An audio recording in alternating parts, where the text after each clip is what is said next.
Hello guys, RR story na mayam bataram nokchari. Ngasi gi wari sidi mayam. Yamna akhoi gi taabada hainaroi daba, tukachaba phawgadaba, miyeba mana chatkadaba chattaba.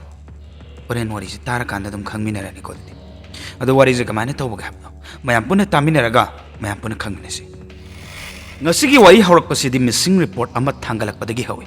Adu bulo salakpa matamdadi aikhoina khaludaba lamba phangmoidaba dugumnaba thokdok ama khakki asengba saktam uba phangadoribani. Handaki thokdok amakak ni kose 2025 August 31st tani Madhya Pradesh ki Satna hariba jila sigi Mehar Thana police station da khangaudana miyoi ama yamna pakhatna chelaki magi mengna Suresh Chaudhary kawi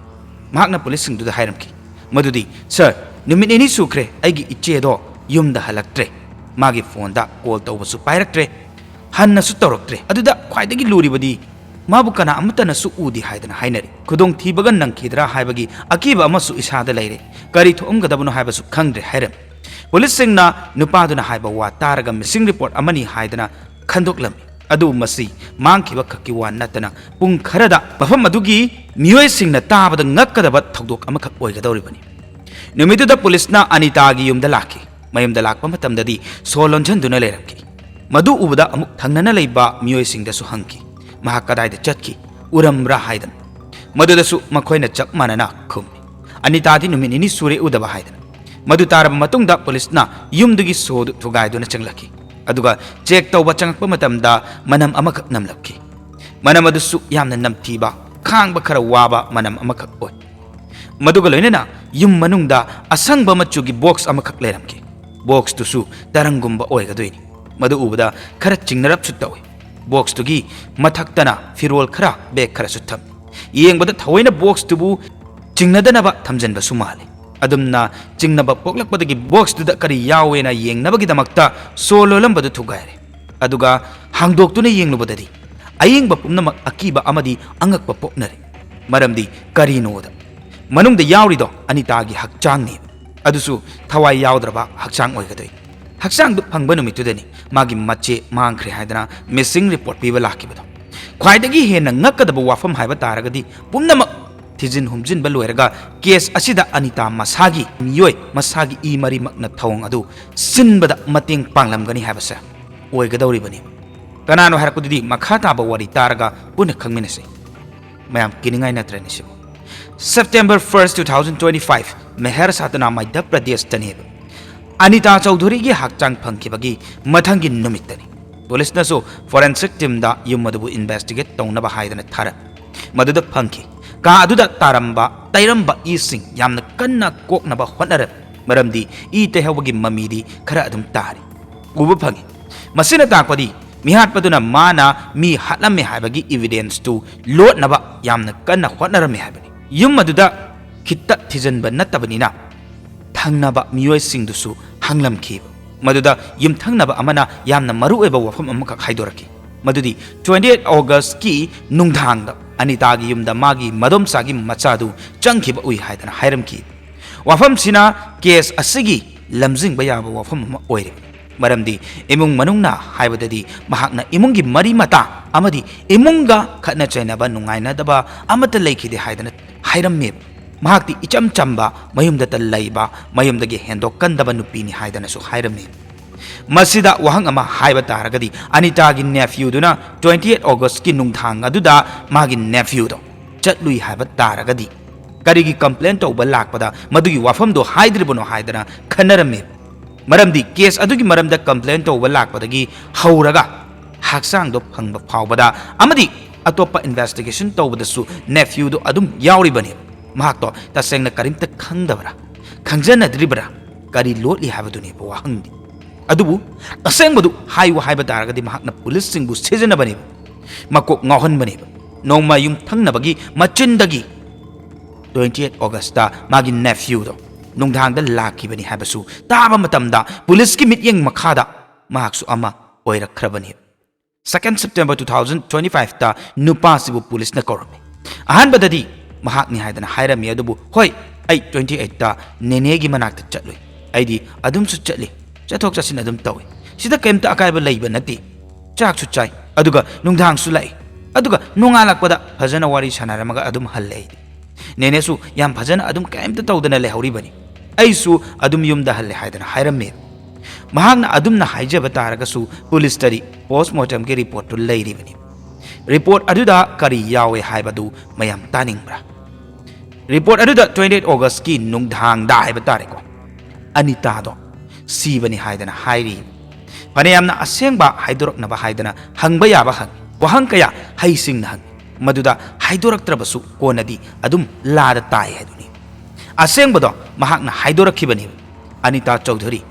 चही 40 सूरबी इचम चंबा नुपी अमखकनी मार्क्सी सतनाथ जिला की मेहर कस्बेदा मागी युमदा मतोमता लेबनी मागी नुपादी चही कया की ममांगदा लेखिद्रबा कुइरे मपुरोइबा लेखिद्रबा मतुंगदा मतोंता लेरखिबनी युमदुदा मयामना हायनबदा महाक्सा इचम चंबा पुक्चेल चावबा नुपीने हायदना फना हायने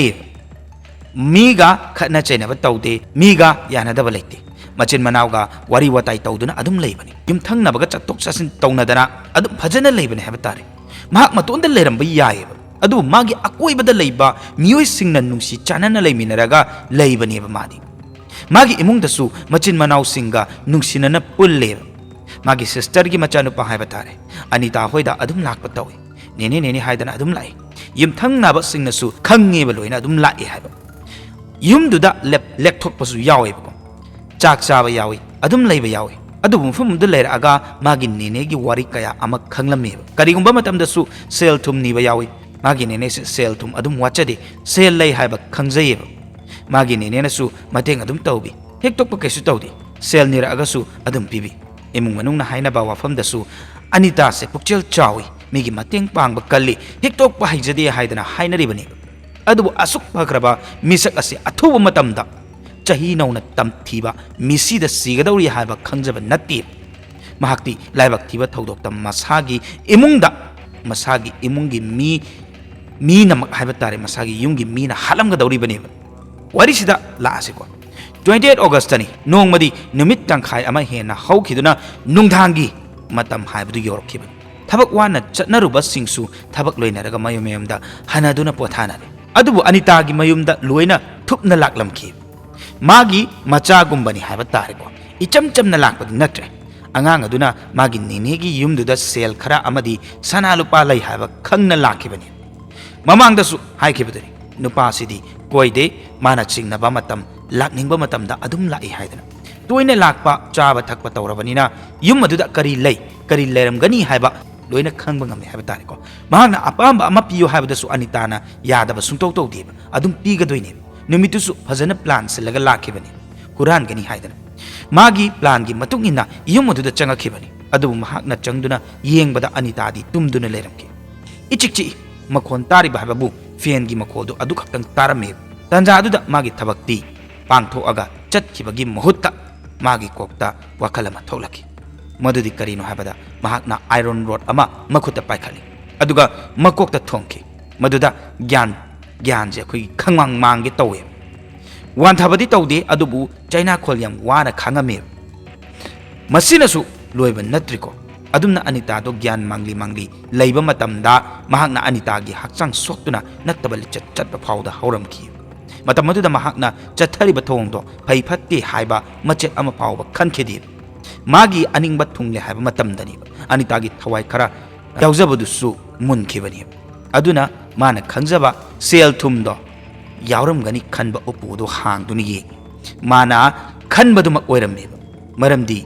मादी युमदुगी details खुदिमक फजना खंगबनेबा महाकना उpu अदुदगी लुपा लिसिंग यांखै माथोगी सना अदुगा cell ओइना खरसु लेरंबा उखि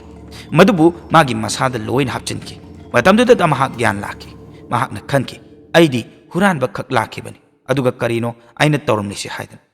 मागी नेनेगी थवाई यावद्रबा हक्चांग अदु अदुमसु तादुना लेरि माकी वाखलदा अमुक हक्चांगदुना कमदौबा हायबसे अमुक खनबा होरखि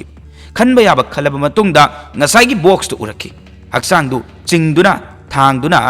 मतोंदा खक हायबा तारे हक्चांगदुबु बॉक्स अदुदा चन्नबा हायदना मतोंदा होनखि हापचनखि हायबा तारे फनसु कुइन चंखि अदुमना हापचलमले हायरगा ई ताबा खोतपा खरा सेंगलमलगा बॉक्स तुसु सो लोलमे अदुगा मखाताना मोनगुंबा बैग फिरोलगुंबा खरसु थमले हेक यंगबदा सिंगनदनबा मवों ꯄꯨꯝꯅꯃꯛ ꯂꯣꯏꯔꯦ ꯍꯥꯏꯕ ꯃꯇꯝꯗ ꯃꯥꯁꯨ ꯊꯣꯛꯂꯛꯑꯒ ꯌꯨꯝꯗꯨꯁꯨ ꯁꯣꯍꯣꯜ ꯂꯣꯟꯁꯜꯂꯝꯂꯒ ꯏꯔꯦꯟꯖꯅ ꯀꯔꯤꯁꯨ ꯇꯧꯗꯕꯒꯨꯝꯅ ꯊꯣꯛꯂꯛꯈꯤ ꯃꯁꯤꯅꯤ ꯑꯁꯨꯝꯅ ꯃꯍꯥꯛꯅ ꯃꯅꯦꯗꯨꯕꯨ ꯍꯥꯠꯈꯤꯕꯅꯤ ꯑꯇꯥꯕ ꯄꯨꯂꯤꯁ ꯐꯥꯎꯕꯗ ꯌꯥꯎꯅ ꯉꯛꯄ ꯐꯥꯎꯔꯝꯃꯦꯕ ꯑꯗꯨꯝꯅ ꯀꯅꯥꯅ ꯇꯧꯅꯒꯦ ꯍꯥꯏꯗꯅ ꯉꯁꯤꯒꯤ ꯋꯥꯔꯤꯁꯤꯗ ꯀ꯭ꯔꯥꯏꯝꯒꯤ ꯋꯥꯔꯤ ꯇꯥꯕ ꯈꯛ ꯅꯠꯇꯅ ꯋꯥꯍꯪ ꯑꯃꯁꯨ ꯍꯪꯕ ꯌꯥꯏꯌꯦꯕ ꯑꯩꯈꯣꯏꯅ ꯃꯗꯨꯗꯤ ꯇꯁꯦꯡꯅ ꯏꯃꯨꯡ ꯃꯅꯨꯡ ꯏꯒꯤ ꯃꯔꯤ ꯂꯩꯅꯔꯒꯁꯨ ꯑꯩꯈꯣꯏ ꯃꯤꯑꯣꯏꯕꯁꯦ ꯑꯃꯅ ꯑꯃꯕु ꯊꯥꯖꯅꯕ ꯉꯝꯈꯤꯒꯗ꯭ꯔꯥ ꯍꯥꯏꯕ ꯋꯥꯍꯪꯗꯨꯅꯤ ꯃꯌꯥꯝꯗꯤ ꯃꯁꯤꯒꯤ ꯃꯇꯥꯡꯗ ꯀꯔꯤ ꯈꯟꯕꯤ ꯍꯥꯏꯕꯗꯨꯁꯨ ꯑꯩꯈꯣꯏꯒꯤ ꯀꯃꯦꯟ ꯕꯣꯛꯁꯇ ꯑꯗꯨꯝ ꯍꯥꯏꯕꯤꯔꯝꯃꯨ ꯍꯥꯏꯕꯁꯦ ꯃꯌꯥꯝꯒꯤ ꯃꯐꯝꯗ ꯊꯝꯖꯒꯦ ꯑꯗꯨꯒ ꯍꯥꯏꯅꯤꯡꯂꯤꯕꯗꯤ ꯑꯩꯈꯣꯏꯅ ꯑꯁꯤꯒꯨꯝꯂꯕ ꯀ꯭ꯔꯥꯏꯝꯒꯤ ꯋꯥꯔꯤ ꯑꯩꯈꯣꯏꯅ ꯑꯩꯈꯣꯏꯒꯤ ꯆꯦꯅꯦꯜꯁꯤꯗ ꯍꯥꯞꯆꯕ ꯃꯇꯝꯗ ꯀꯅꯥꯒꯨꯝꯕ ꯑꯃꯠꯇꯒꯤ ꯃꯐꯝꯗ ꯁꯣꯛꯀꯗꯕ ꯑꯃꯗꯤ ꯀꯅꯥꯒꯨꯝꯕ ꯑꯃꯠꯇꯒꯤ ꯃꯐꯝꯗ ꯂꯥꯟꯅ ꯈꯟꯕꯒꯤ ꯋꯥꯈꯜꯂꯣꯟꯗ ꯍꯥꯞꯆꯕ ꯑꯃꯠꯇ ꯂꯩꯖꯗꯦ ꯁꯣꯏꯈꯤꯕ ꯂꯥꯟꯈꯤꯕ ꯌꯥꯎꯔꯒꯁꯨ ꯃꯌꯥꯝꯅ ꯉꯥꯛꯄꯤꯒꯅꯤ ꯑꯗꯨꯒ ꯋꯥꯔꯤꯁꯦ ꯇꯥꯔꯕ ꯃꯇꯨꯡꯗ ꯑꯐꯕꯅ ꯀꯔꯤꯅꯣ ꯐꯠꯇꯕꯅ ꯀꯔꯤꯅꯣ ꯈꯟꯗꯣꯛꯄꯤꯔꯦ ꯍꯥꯏꯔꯒ ꯐꯠꯇꯕꯗꯨꯅ ꯂꯥꯛꯇꯅ ꯂꯪꯊꯣꯛꯄꯤꯈ꯭ꯔꯣ ꯑꯗꯨꯒ ꯑꯐꯕ ꯂꯝꯕꯤꯗ ꯆꯠꯅꯕ ꯍꯣꯠꯅꯕꯤꯌꯨ ꯍꯥꯏꯕꯁꯤ ꯊꯝꯖꯒꯦ ꯑꯗꯨꯒ ꯃꯇꯨꯡ ꯇꯥꯕꯗꯁꯨ ꯅꯨꯡꯉꯥꯏ ꯅꯨꯡꯉꯥꯏꯕ ꯋꯥꯔꯤ ꯃꯌꯥꯝ ꯑꯃ ꯑꯩꯈꯣꯏꯒꯤ ꯆꯦꯅꯦꯜꯁꯤꯗ ꯄꯨꯗꯨꯅ ꯂꯥꯛꯆꯒꯦ subscribe tꯧꯕꯤꯔꯝꯃꯨ ꯑꯩꯈꯣꯏꯒꯤ ꯆꯦꯅꯦꯜꯁꯤꯕꯨ ꯀꯃꯦꯟ ꯃꯌꯥꯝ ꯑꯃ ꯇꯧꯕꯤꯔꯝꯃꯨ ꯃꯈꯥ ꯇꯥꯕ ꯋꯥꯔꯤꯗ ꯀꯔꯤ ꯄꯨꯖꯔꯛꯎ ꯍꯥꯏꯕꯗꯨꯁꯨ ꯑꯗꯨꯝ ꯍꯥꯏꯕꯤꯔꯝꯃꯨ ꯍꯥꯏꯕꯁꯤ ꯊꯝꯖꯕ ꯂꯣꯏꯅꯅ ꯉꯁꯤꯒꯤꯗꯤ ꯃꯇꯥꯡ ꯑꯁꯤꯗ ꯀꯥꯏꯅꯔꯁꯤ ꯃꯊꯪꯒꯤ ꯋꯥꯔꯤꯗ ꯑꯃꯨꯛ ꯃꯌꯥꯝ ꯄꯨꯟꯅ ꯊꯦꯡꯅꯔꯁꯤ ꯌꯥꯐꯔꯦ